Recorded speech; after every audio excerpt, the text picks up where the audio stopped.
day. In this video, we're going to take a look at using VST3 plugins inside Unreal Engine's MetaSound system and compare their performance to several of the default MetaSound nodes.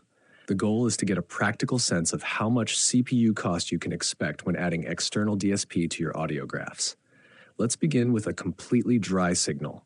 I'm using a standard wave player node with no effects applied.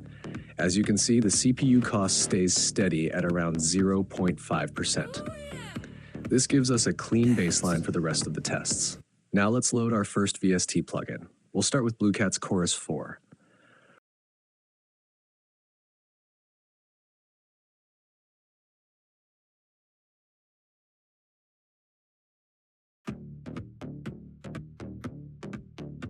Once the VST node is active, the CPU cost rises to roughly 1%. It looks like a big jump at first, but let's compare it directly to a built-in MetaSounds effect to put things into perspective. For that comparison, I'm using the default plate reverb node. With plate reverb enabled, the CPU usage sits at about 1.1%. So in this case, the VST chorus and the MetaSounds reverb are very close in performance. Next, let's try a few other VST plugins. I'll load Ozone 12 from Native Instruments.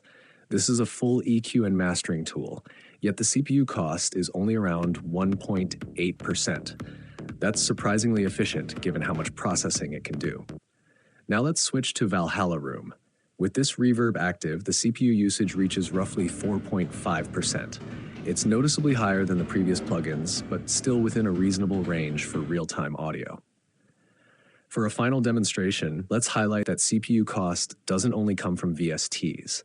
Any additional DSP node, built-in or external, adds to the total load. So I'm routing the signal through 3 plate reverb nodes in a row. With all 3 active, the CPU rises to about 1.8% compared to 1.1% when we use just a single node. From all of these tests, we can draw a few conclusions.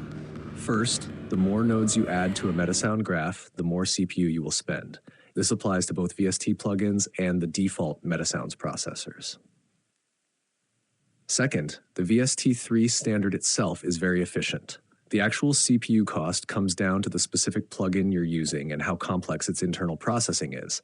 And third, depending on what you're trying to achieve, loading a well-optimized VST plugin might be more efficient than building a very large MetaSound graph with many interconnected nodes. In the end, it all depends on what you use and how you use it.